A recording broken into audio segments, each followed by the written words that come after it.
Olá pessoal, mais uma vez estamos aqui num programa da Archer Education em parceria com o Jornal da Ola e, como sempre, a gente sempre traz alguém do mercado para falar sobre alguma commodity.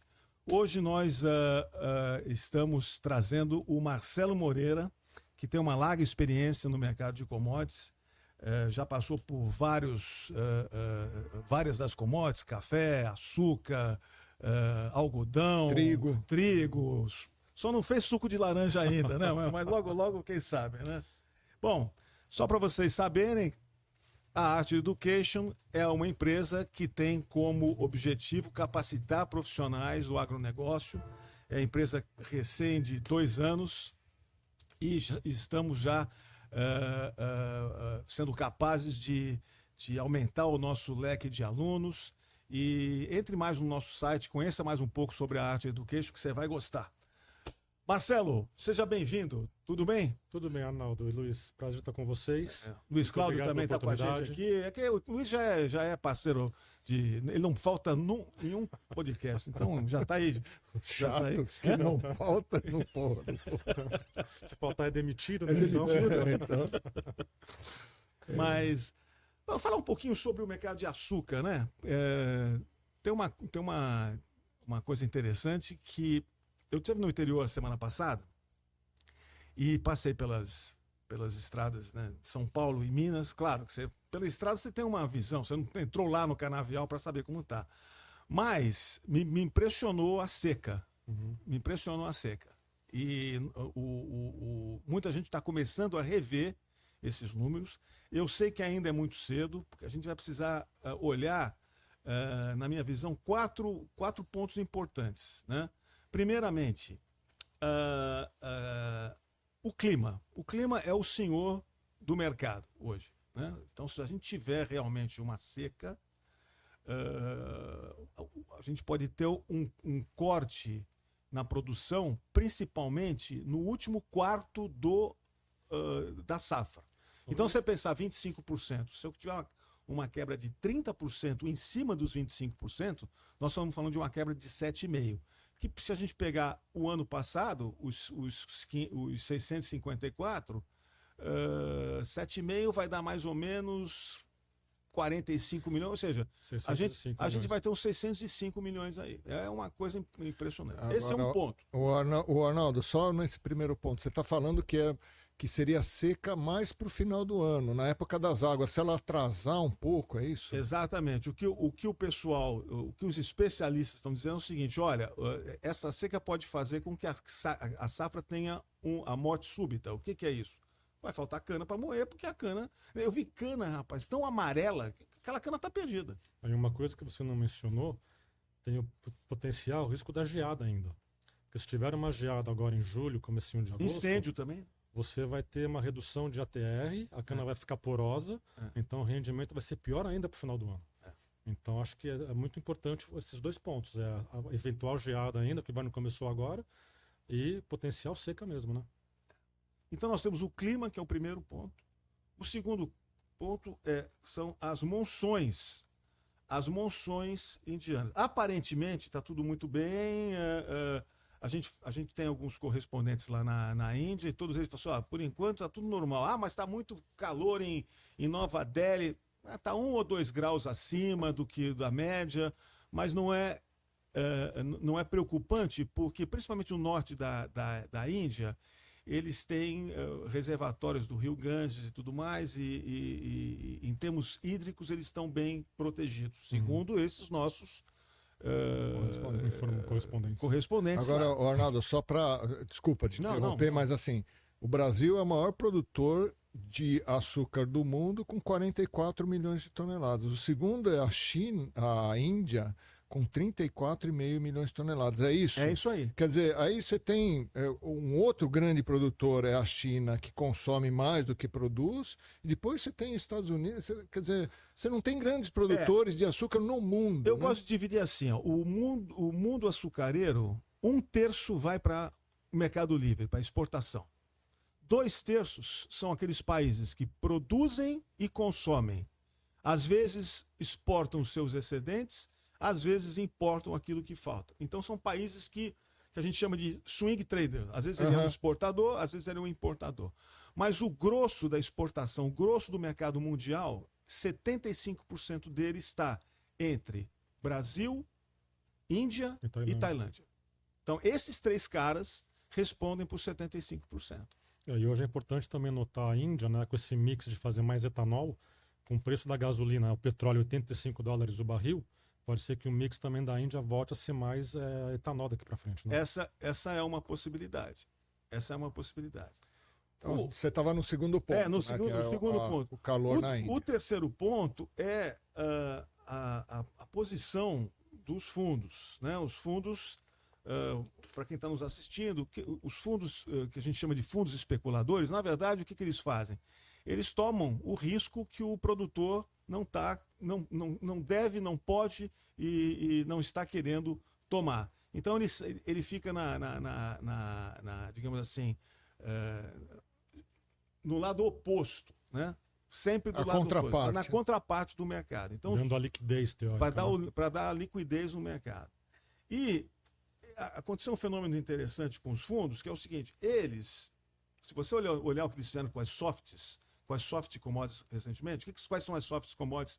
São café, açúcar, cacau, suco de laranja e algodão.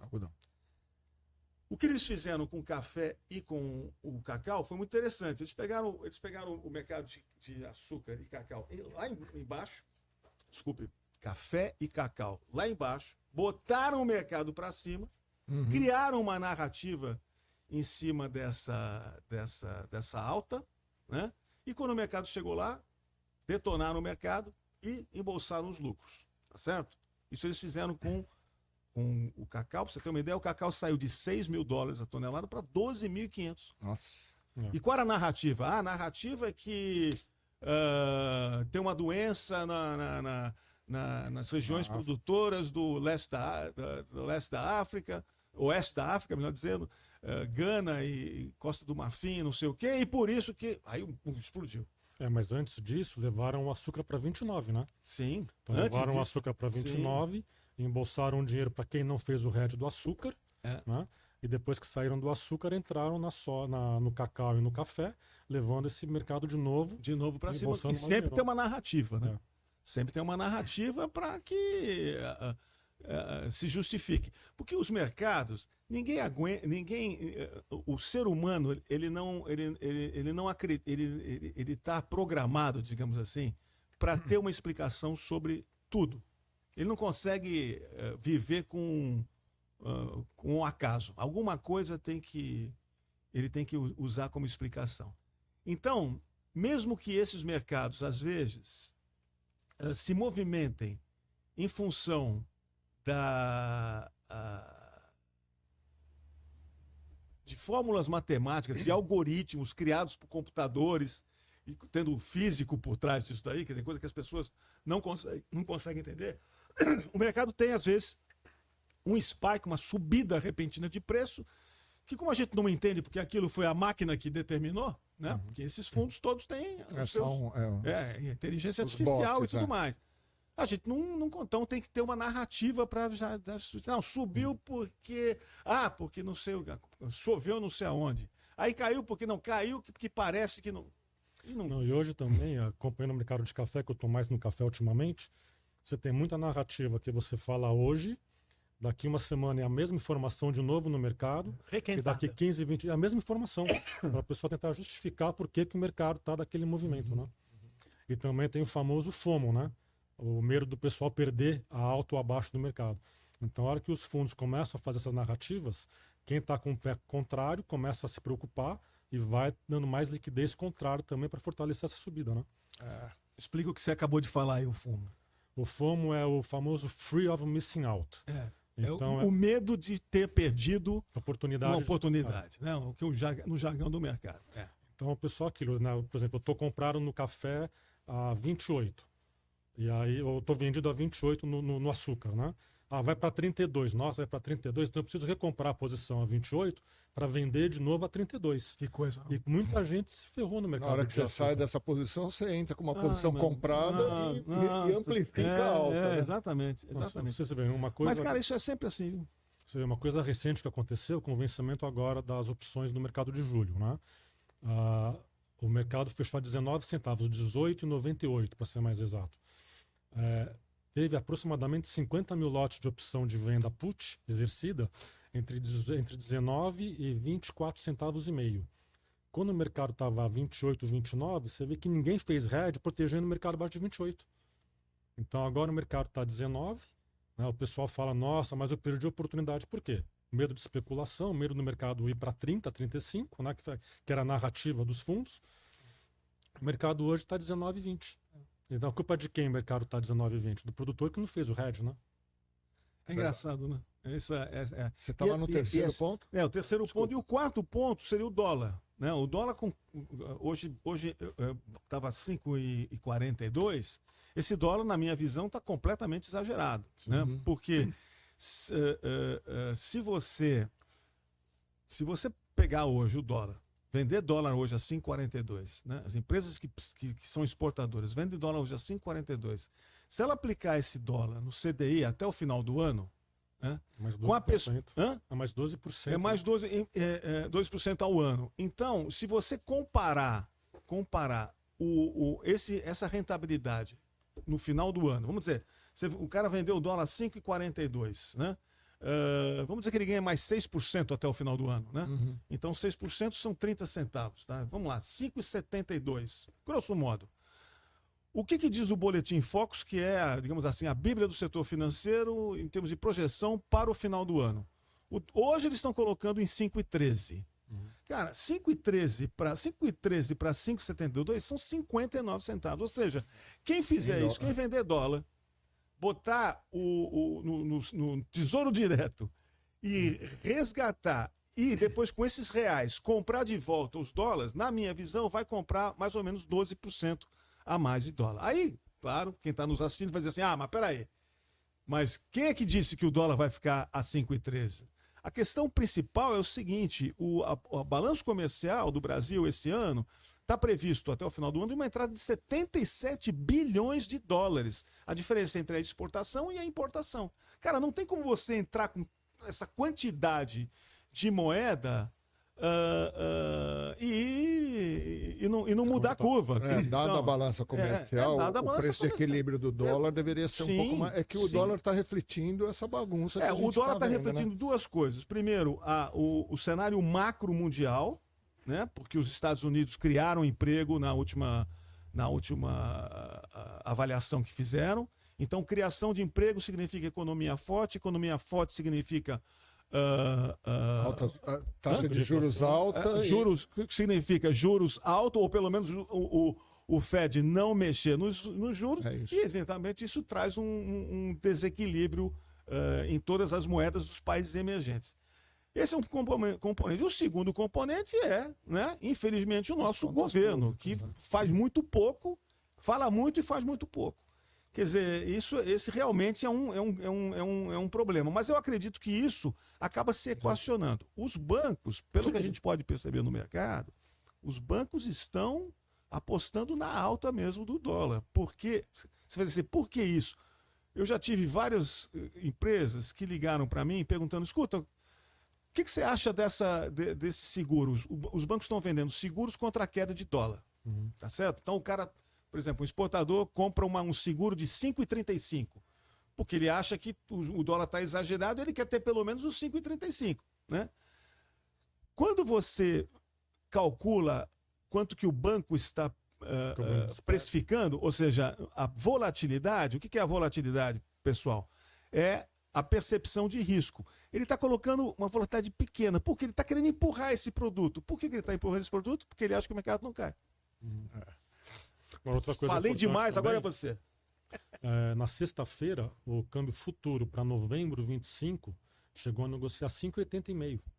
Então, o que você falou, vende o câmbio futuro, né, para o ano que vem a 5,80, você vai receber esse dólar hoje, aplicando nos mesmos 10% ao ano, você está falando de dólar a 6,30. Quer dizer, é muito dinheiro para você deixar na mesa, né? Exatamente. Eu me lembro de um empresário, no primeiro governo Lula, 2002, que havia aquele medo de que o PT ia fazer, aquelas coisas todas. E o dólar bateu R$4, lembra disso?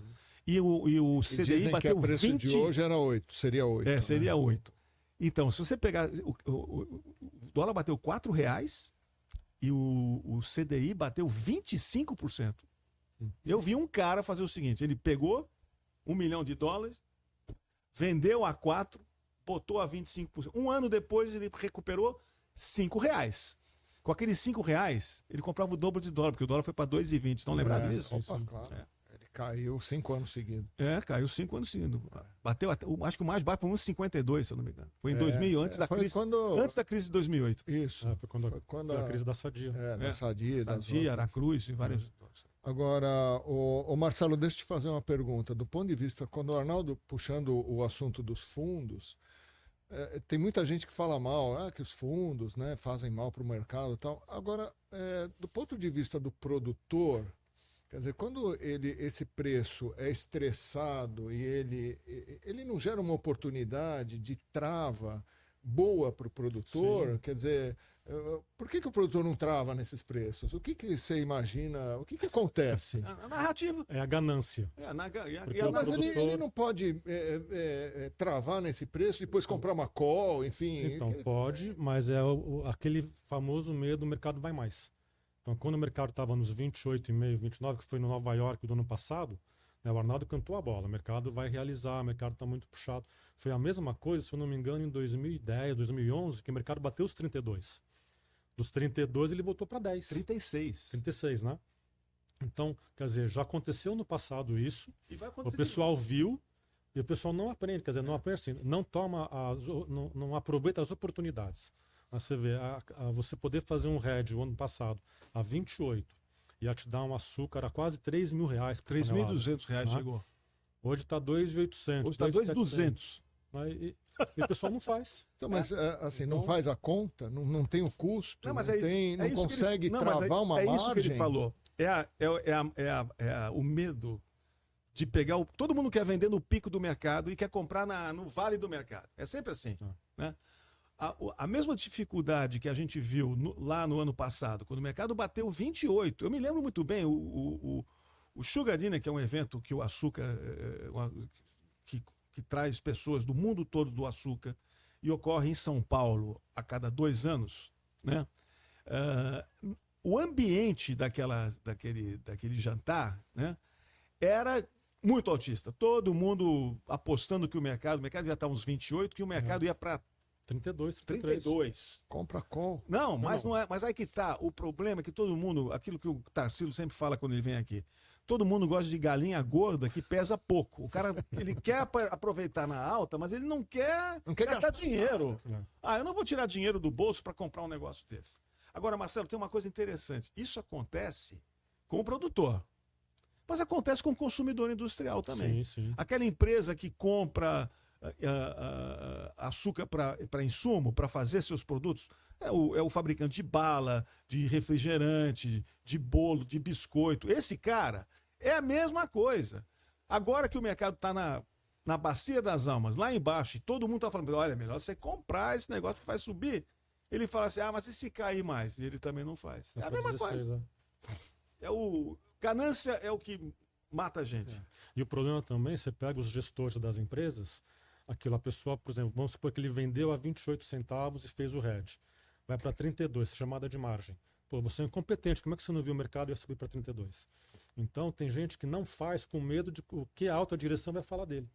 Apesar de você ver que o resultado é fantástico, o preço é muito bom, o pessoal fica, poxa, mas se eu errar, eu não posso errar sozinho, tem que errar com o mercado todo. Isso. Então o pessoal deixa acontecer isso. Eu acho que eu já falei aqui, né? Eu uso um vídeo da estratégia de dólar da Suzano nas minhas aulas. Da Suzano é a maior empresa de celulose do mundo. E assim, o financeiro da Suzano, ele abre toda a estratégia de dólar dele. E ele fala, eu não sou pago para especular com o dinheiro da companhia. Ele trava, ele vai travando, ele trava tudo, ele tenta travar tudo, né? Sim. E, quer dizer, então é uma visão racional, né? E é engraçado, né? Como que outras empresas e grandes não têm essa racionalidade. Tem muitas que têm, né? Mas não tem essa racionalidade, né? De travar a margem, né? Luiz, o problema que assim, um risco que acontece é justamente isso. Você chega para uma usina ou para um produtor de suco, algum suco de laranja, por exemplo, o mercado sai, né, de vamos falar, o ano de 2023, 2024, sai de 20 centavos para 28. Aí a pessoa fala, chamada de margem. Os fundos fazem o quê? Eles levam também os preços para cima, esse estresse de mercado, e tem gente que tem que liquidar a posição para conseguir pagar a chamada de margem. Então, se você não tem um financeiro do teu lado sabendo o que você está fazendo, ou trabalhando o VAR junto, todo mundo junto, você realmente pode fazer um hedge bem feito, mas pelo fundo squeezar o mercado, né, dar essa pressão contra a tua posição, você às vezes é estopado a liquidar para segurar a chamada de margem. Né? Agora, nas opções não teria isso, né? Se você Só tá se vender, né? Assim. Então, quando você compra um seguro, você não tem risco nenhum, só o dinheiro que você pagou pelo seguro. Exatamente. Agora, o que falta, na minha visão, nas empresas, de uma maneira geral, é uma política de risco, uma política de gestão de risco. Né? Porque a política de gestão de risco, ela extrai o pânico do processo decisório. Aquele negócio do cara começar a olhar a tela e ver que aquela mercadoria lá que ele negocia está subindo ou caindo e age pelo pânico. Né? Então, essa é uma dificuldade de você criar uma política de risco dentro da empresa. As empresas correm muito... Eu nunca vou me esquecer, há muitos anos atrás, diga-se que é passagem, eu entrei numa empresa e nós estávamos conversando sobre hedge, né, que é operações feitas no mercado futuro para se proteger contra variações negativas no mercado físico. E aí o cara falou assim, aqui a gente não faz hedge, aqui a gente não especula.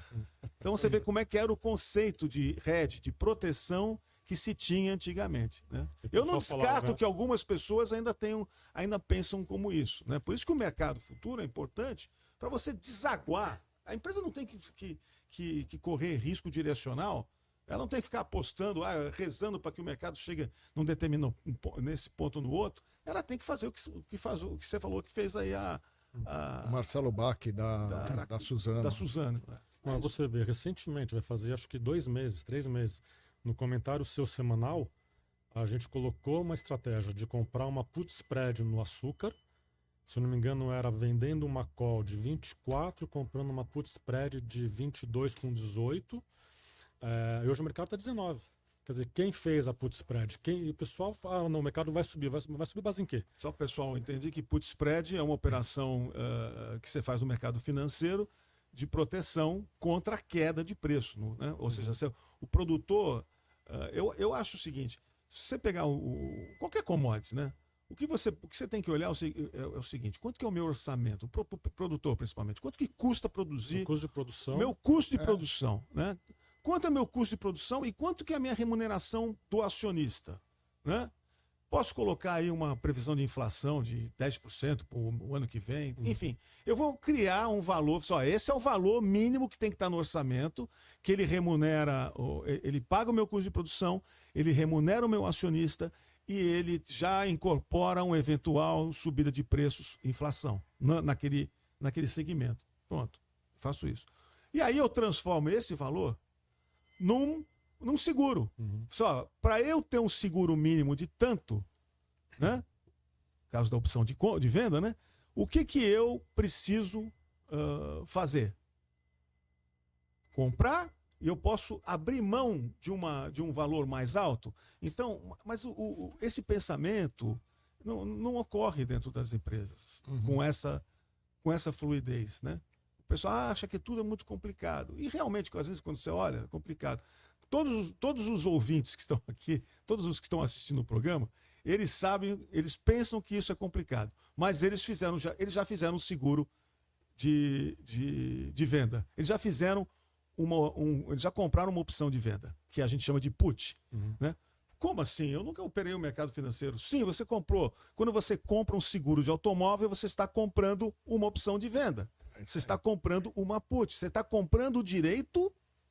Veja bem, está comprando o direito de vender o seu automóvel a um preço que você estabeleceu, tabela FIP, se acontecer um sinistro.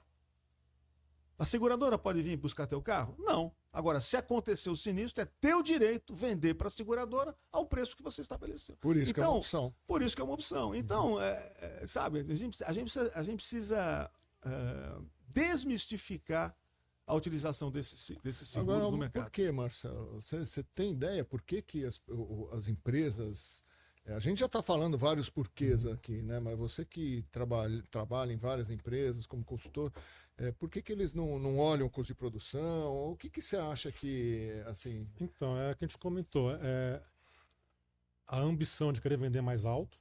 Ninguém quer gastar 50, 100 reais por saca ou por tonelada de hedge, porque custa caro. E a hora que ele perde o dinheiro, você vê, né? O mercado a 24 centavos. Era para você vender tudo, teoricamente. O mercado hoje está 19. E a vantagem de você fazer o seguro é que você pode rolar para cima ou rolar para baixo. O que é rolar para baixo? Vamos supor, você vendeu uma opção de venda, uma opção de compra call a 24. Você pode renovar o teu seguro. O mercado subiu, você recompra e vende a de 26. Você vai ter um prejuízo, mas você vai ajustando a posição. Mas é o medo do pessoal gastar um desembolso. Vou gastar $50 mil de seguro hoje. Poxa, é muito dinheiro. Só que você gasta isso em jantar durante o ano. Né? Quer dizer, é uma troca de valores ou de... A empresa, né? A empresa, Marcelo? não nós, né? Marcelo, existe o fator desconfiança em relação a não saber fazer as contas direito dessas rolagens? Existe, assim, porque às vezes eu vejo alguns produtores, puxa, mas será que o broker está fazendo direito? Enfim, de não fazer a conta, né? Então, isso daí tem que ser uma pessoa que conheça as operações, saber conversar e saber precificar. Porque o mercado hoje é muito transparente. Você tem as posições nas bolsas, as cotações online para você fazer a operação, né? No mercado de açúcar, quando você entra na tela que tem o bid e ask, você vê onde é que está o preço. Então, claro, sempre vai ter um spread, uma taxa que você vai cobrar para sair da operação. Mas se você trabalhar com gente séria e honesta, você vai ter um preço a mercado mesmo, né? Sem muita inflação, sem muito custo, né? O maior mal, se a gente pode dizer, o maior medo, digamos assim, de qualquer empresa que opera no mercado futuros é chamada de margem. Porque o que é a chamada de margem? Se eu me comprometo, se eu fixo o meu preço, a R$3 mil por tonelada, equivalente, e o mercado vai para 3.500, eu vou ter que dar esses 500 para a Bolsa, nem que seja temporariamente, até que o mercado volte depois. Né? Até você embarcar o produto. Até que eu embarcar o produto e tudo mais. Então, essa chamada de margem é o que estressa a empresa. Né? Estressa demais a empresa. Quem já passou por chamada de margem, eu já passei em empresa, não é fácil. Não é fácil. Porque de repente o mercado vai contra você. E sai do caixa mesmo, né? E sai do caixa. A chamada de margem, ela sai do caixa. Então você pode realmente ter uma empresa que tenha uma operação comercial que redondinha, com margem, etc, etc. Mas se o mercado vai contra ela naquele período, né? Porque só para você entender é o seguinte, Luiz. Digamos que eu sou um exportador de café, tá certo? E eu fiz o meu hedge, ou seja, protegi a minha posição e vendi contratos de Nova York, sei lá, a 180 centavos que está agora, tá bom? Muito bem. Para mim, eu comprei do produtor a X, equivalente a 170. Vendi em Nova York a 180, eu ganhei 10 centavos aí. Isso eu travei na margem comercial.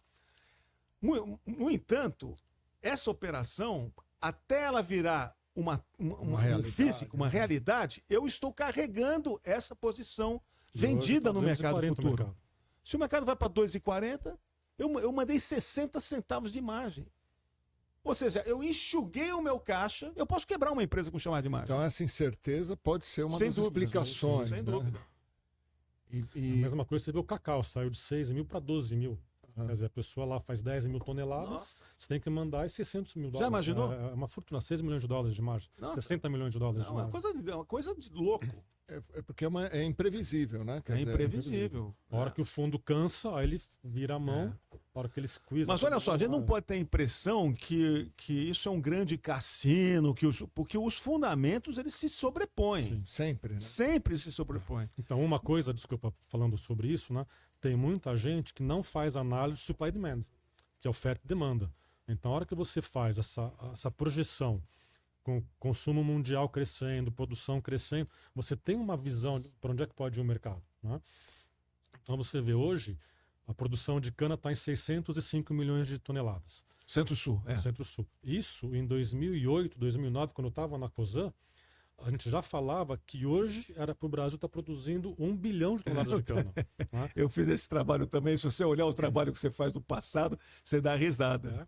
E o pessoal parou por quê de plantar? Porque, né, com os programas lá da Dilma, tudo, deixou de investir, sacrificou muito, penalizou muito, né, a produção, mas hoje tem demanda para isso. Né? Tanto que você vê hoje a janela que você tem para o etanol de milho foi porque a cana ficou para trás. Então hoje você tem aí, né, 7 bilhões de metros cúbicos de etanol de milho, que teoricamente 7 mil... 8 bi. 8 bi de litro, 8 bi de litros, né? Quer dizer, isso poderia virar em cana. Mas você abriu uma janela para o etanol de milho. Ô, Marcelo, deixa eu te fazer uma pergunta. Você falou do café aí. Qual é a expectativa de crescimento do consumo mundial, percentualmente? 2% ao ano. É isso que está crescendo? É entre 1,5% e 2%. Tá. Isso é a base, a Organização Internacional do Café, a OIC. Né? Tá. Então, a projeção é que até 2030, hoje o consumo está ao redor de 180 milhões de sacas por ano, pode chegar em até 200 milhões de sacos por ano, até 2030. E isso o Brasil tem que continuar crescendo, né? Bom, o mesmo acontece com açúcar, né? A gente fez uma análise lá na Arte sobre o mercado de açúcar para os próximos 5 anos. O que a gente fez? Pegou os números do USDA, eu gosto dos números do USDA. Ele pode não ser bom para o mês agora, para o ano que está correndo, porque não está fina sintonia. Mas os ajustados para trás não tem como, né? Não tem como eu mudar o passado. Né? Então, se você pegar, por exemplo, quanto de açúcar foi produzido, consumido nos últimos 15 anos, foi o trabalho que nós fizemos, a gente vê que o açúcar ele está crescendo, o consumo ele está crescendo 0,88% ao ano, o que não é ruim. E a produção, acredite se quiser, cresce a 0,86%. Tá muito ajustado. Só que no açúcar, 1/3 só de todo o produto é exportado. 2/3 são consumidos dentro do próprio país produtor. Né? Dos países, dos países do mundo, né? Exatamente. Fora Brasil, né? De todos os países. Bom, aonde que eu quero chegar? Fizemos uma análise e começamos a analisar qual é o consumo per capita.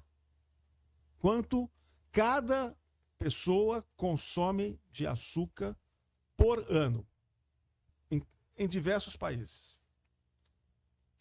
Não precisa ser gênio para a gente saber que o crescimento de consumo de açúcar no mundo se dá na Ásia, exceção de China e Japão. Tá? Se você pegar países como Índia, Paquistão, Indonésia, Bangladesh, esses 4 caras aqui, eles representam 2,5 bilhões de pessoas, mais ou menos. Tá? O crescimento, e esses 4 não só crescem o consumo per capita, como a população cresce mais de 2% ao ano. E o PIB desses caras também cresce 4, 5% ao ano. Então a gente está vendo um crescimento, você vê, o crescimento de consumo até agora, nos últimos 10 anos, 0,88.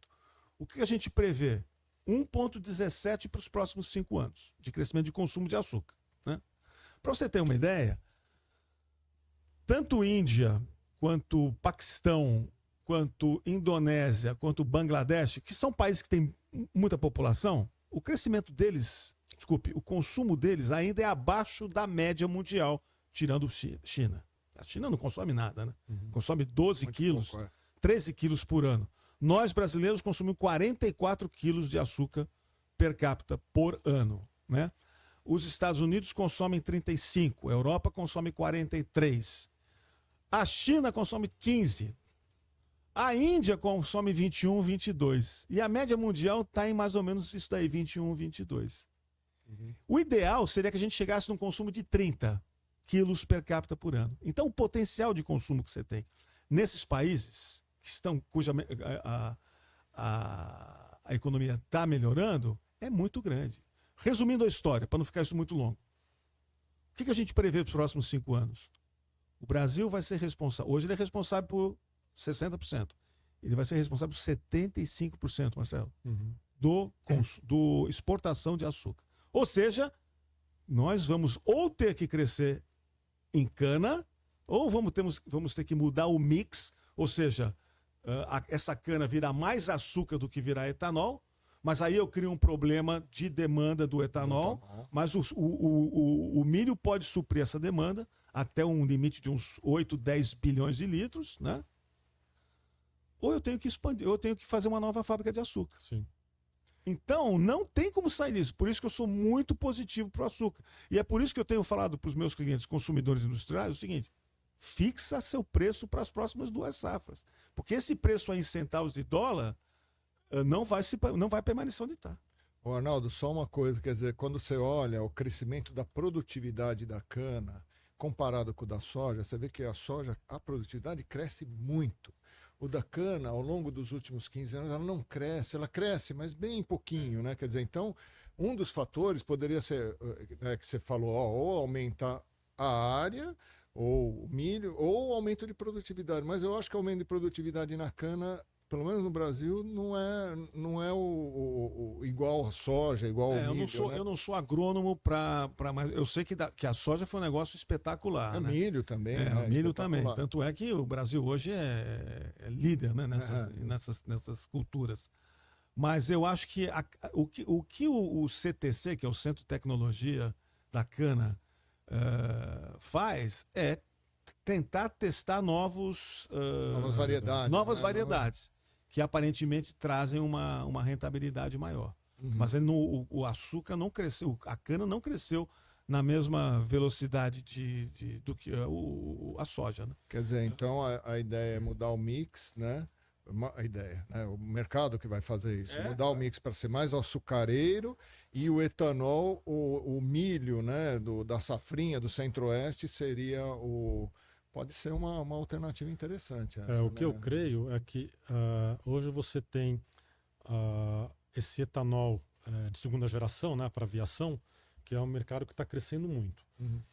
Então eu não vejo que as usinas vão deixar de fazer etanol em função disso, porque teoricamente vai ser muito remunerativo esse etanol de segunda geração. Não, eu acho que não, Marcelo. O etanol de segunda geração que eles falam é fazer o etanol do bagaço. Né? E o bagaço ele é usado para queimar as caldeiras. Então, o custo dele não é economicamente viável. O SAF que você está falando, que é o combustível de aviação, que todo mundo está falando sobre isso, também o custo dele hoje seria inviável. Eu acredito que eu não vou ver isso. Talvez os meus netos vejam. Eu acho que eu não vou ver combustível de aviação feito de cana. Vai. Será que eu Você vou? É novo. Eu sou novo ainda. Tá bom. Não, mas nessa base, então, do aumento de demanda que você está vendo, né, o que a gente sempre escutou também, que o açúcar é a fonte de energia mais barata do mundo. Proteína animal continua subindo e está cada vez mais caro. Né? Soja, milho deve voltar a subir de novo. Então tem espaço para a expansão de cana. Mas para isso tem que ter uma política governamental também que justifique os usineiros, de novo, terem coragem e linhas de BNDES baratas para fazer os investimentos. Né? Porque você planta hoje 7 anos que você tem que, pelo menos, ter a renovação canavial. E recentemente o pessoal começou a sair da cana para fazer soja e milho, porque você tinha 3 safras, né, de soja e 2 safrinhas, remunerando muito mais do que o açúcar, né? Quando o mercado estava 16, 17. Sim. Então agora, de novo, se o mercado voltar para 20, 25, pode ser que justifique você ter nova expansão. Eu acho que o preço de equilíbrio do mercado deveria estar em torno de uns 20, 21. Por quê? Porque o custo de produção do Brasil, você pegar essas usinas de primeiríssima linha, o custo de produção delas é muito barato. Eu diria que hoje o custo de produção equivalente FOB Santos, ou seja, trazer o açúcar até aqui o Porto de Santos, deve estar em R$ 1.800 por tonelada. Tá certo? R$ 1.800 por tonelada, esse é o custo. R$ 1.800 por tonelada deve dar, em grosso modo, uns 15 centavos. Você vai dizer, pô, mas então o mercado está 19, o cara está ganhando 4 centavos. Então reclamando de quê? Só que o etanol nós estamos tomando na cabeça. O etanol é prejuízo hoje. A usina que faz etanol, ela tem prejuízo. Ah, e por que ela não faz só açúcar? Porque não é assim. No processo, você tem Um balanço térmico, né? Claro. Você tem que ter 60-40 e briga 60-40. nesse número, Não é assim que não é apertar um botão. O pessoal pensa que não, o cara aperta um botão, vira etanol, aperta outro botão, não é assim. O processo produtivo que não permite, né, Não. Marcelo? Você estava me falando antes, né, do balanço energético, né? E outra coisa, você precisa de armazém para colocar o seu açúcar. Outra coisa também, não pode esquecer que o açúcar para a usina, ele é um produto que é exportado, então, portanto, ao longo de 12 meses, você tem a sua remuneração. Ao passo que o etanol, eu faço caixa imediato. Eu vendo para a distribuidora, entendeu? É um outro processo. Comercial, né? Que você estava falando, né? Também. Aí também o que acontece? As usinas, elas conseguem fazer contratos de açúcar de 3 a 5 anos. Então, como ela já tem uma programação de venda, para ela desfazer e mudar o mix, ela vai ter que fazer o quê? Fazer o washout, pagar um preço. Então, acontece quando o mercado é muito favorável. Por exemplo, se o etanol subir agora para 3 mil metros cúbicos, vai ter usina que pode querer reverter a venda de açúcar para fazer mais etanol, ou vice-versa. Mas como você tem compromissos assumidos, ACC, nessas coisas futuras, é um pouco mais complexo você mudar o mix no meio da safra. Uhum. Entendi. Só em situações assim de extrema... A gente já viu, né? No caso, o mercado interno subir. Mas o mercado interno no Brasil é pequeno. Nós consumimos 9,5 milhões de toneladas. E exportamos 31, 32... Embora o nosso consumo per capita seja bastante alto. Hoje, né? ele é alto. Se você falar assim, poxa, quem está nos assistindo fala assim, mas eu consumo 44 quilos Não, é que o de Arnaldo açúcar? consome o dobro. Coca-Cola. Não, pior que não, eu não sou um cara de muito doce, não. Mas, por exemplo, o açúcar está onde? O açúcar está no ketchup, está em qualquer condimento, ele está no refrigerante, na bolacha, no bolo que você consome, no sorvete, na cerveja. Tá na cerveja? Tá, o açúcar está na cerveja também. Então vou parar de beber. Entendeu? Açúcar, mas se você pensar mesmo, 44 quilos per capita, né? Por ano. Cara, nós estamos falando aqui de 3,5 kg por mês. Nós estamos falando de, grosso modo, 120 gramas de açúcar por dia. A gente está falando de 9 sacos de arroz, é isso? De açúcar. É brincadeira, né, cara? É açúcar pra caramba. É muito açúcar. É muito açúcar. Já me disseram que... eu esqueci de falar da bala, né? Do biscoito, sim, do bombom, do chocolate, né? A gente fala, porque é a energia mais barata que ainda tem o pessoal consumir, né?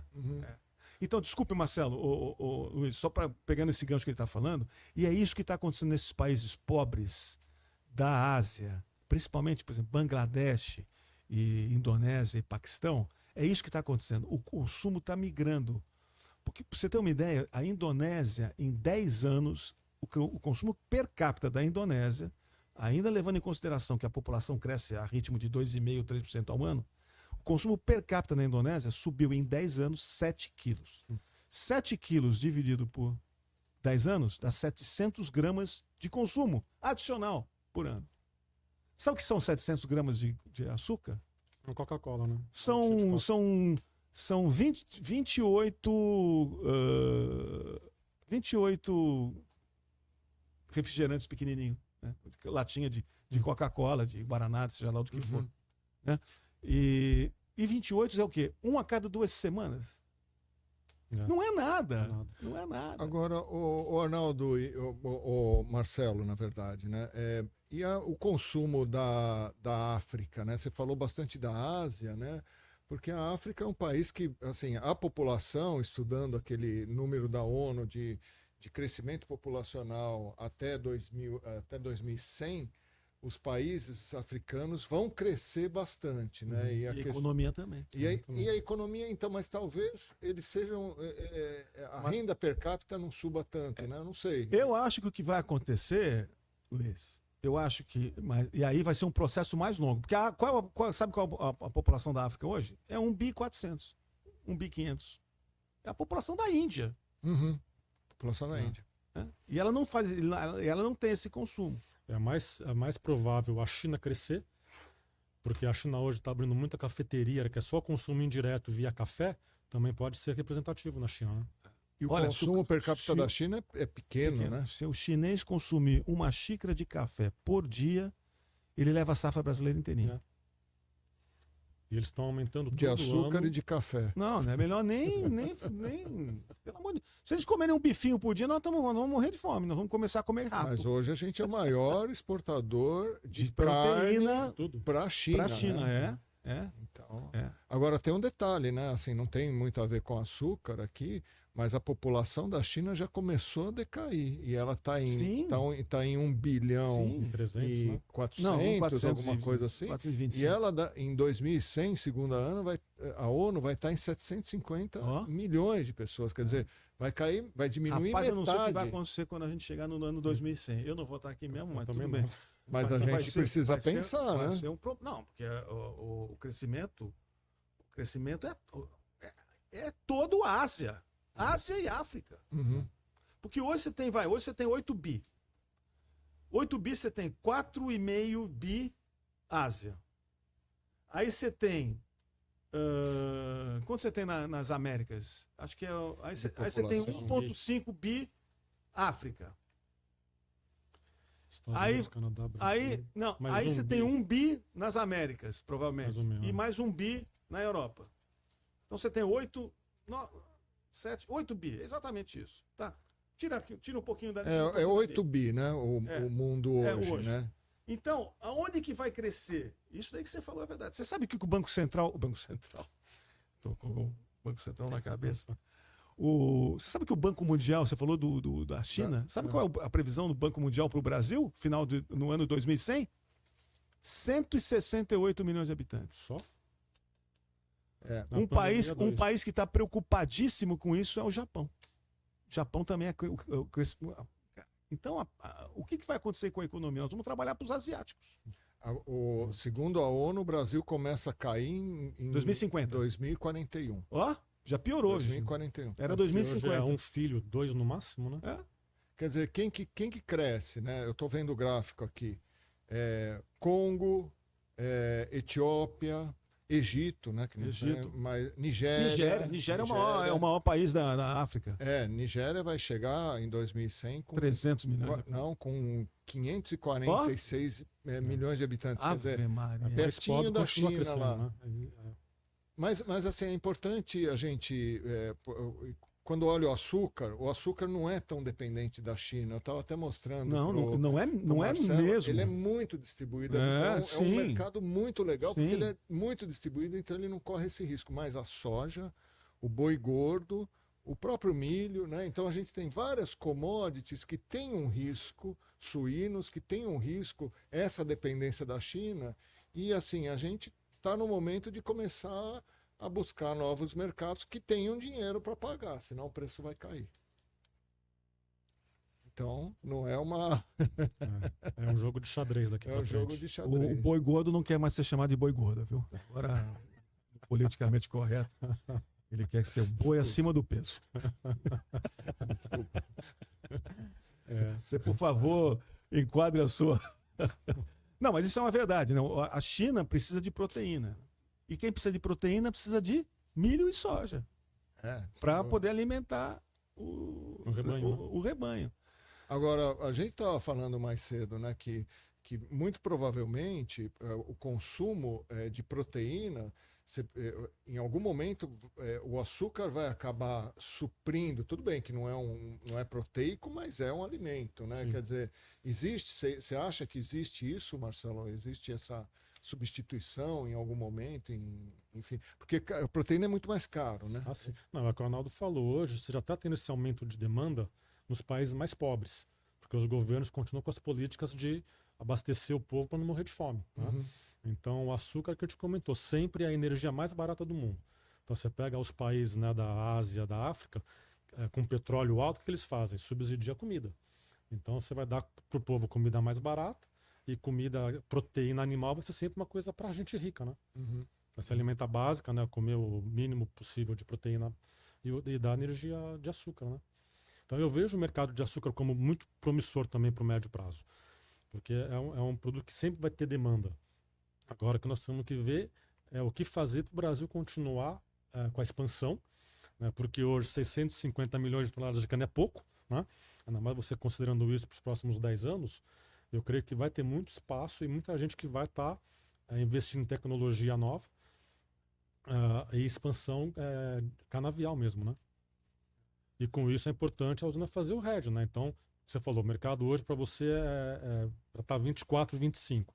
Está 19, compra uma call. Eu não vejo o mercado cair muito mais. Eu até achava que o mercado podia voltar para uns 17 centavos, porque é onde estava a média móvel dos 50 dias, né?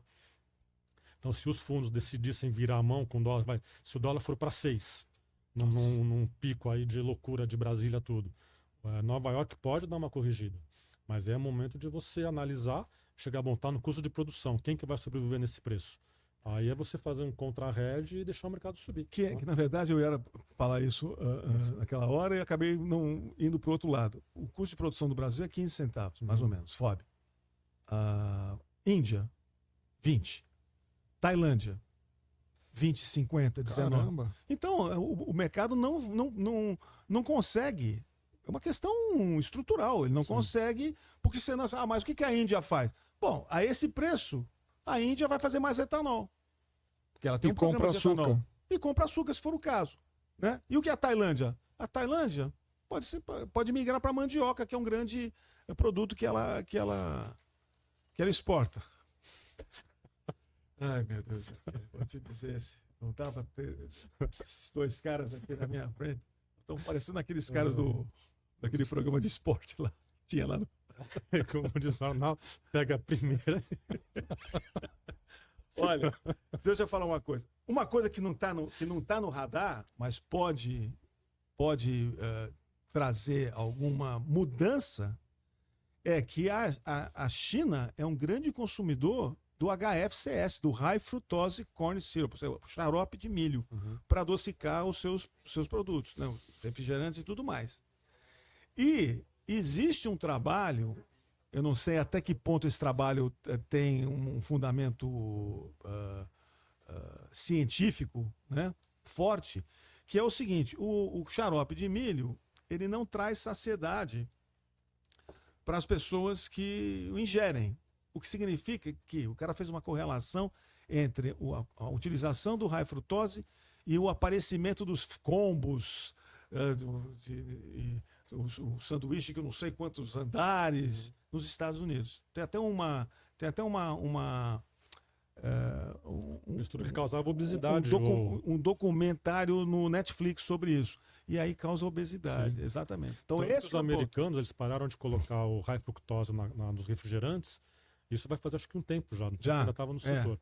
Porque foi comprovado que dava obesidade e voltou para o açúcar.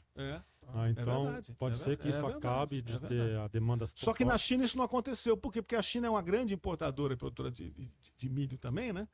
E ela tem milho para fazer o... E ela produz, né? Ela produz também. Eu não sabia desse negócio.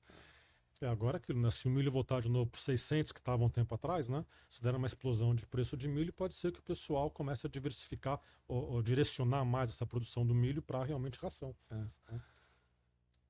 A única coisa que você pode ter certeza é o seguinte: nós não vamos deixar de comer na vida, entendeu? Então, o agronegócio brasileiro é espetacular. O Brasil vai ser o celeiro do mundo, não tem jeito. Vai continuar sendo.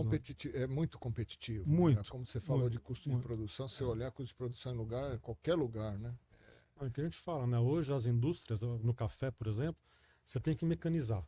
Mão de obra está escassa, o pessoal não quer trabalhar, né? O pessoal quer receber Bolsa Família e ter o mínimo possível. Felizmente, semana passada foi aprovada uma lei no Senado, no Congresso, para você poder continuar pagando Bolsa Família para a mão de obra, né, para quem vai colher, e receber um salário para fazer a colheita, porque a mão de obra está acabando. E isso nos países mais pobres, o pessoal está fazendo o quê? Está migrando também. Né? Então, onde é que você vai ter expansão hoje? É Brasil. Porque o Brasil ainda tem área, tem clima, né, tem logística. Né? Você vai fazer uma expansão no Vietnã, uma expansão na América Central, Guatemala, Honduras, você não tem mão de obra lá para colher. Então, o Brasil vai continuar sendo, acho que, o cenário que vai ter investimentos para o médio e longo prazo. Marcelo, do ponto de vista de produtividade, eu tenho um dado aqui que 87% do açúcar do mundo ele é proveniente de cana-de-açúcar e 13% de açúcar de beterraba. Aí eu peguei um dado da Universidade de Illinois, que eles fazem, porque ele tem cana também nos Estados Unidos, pouco, mas tem, né? Cana e a Flórida, né? Exatamente. E aí eles compararam os dois custos de produção. O custo de produção do açúcar de beterraba é 57% acima do açúcar lá, hein? Sim, que é muito maior do que o nosso, né? Enfim, então não tem assim, a competitividade no custo, né, no Brasil, ele é muito melhor, né? Muito maior, né? Não tem dúvida. E você sabe o que está acontecendo agora? Você falou que já é dos Estados Unidos, você me lembrou de um negócio que está acontecendo agora. As indústrias que utilizam açúcar nos Estados Unidos estão fazendo um lobby para parar com essa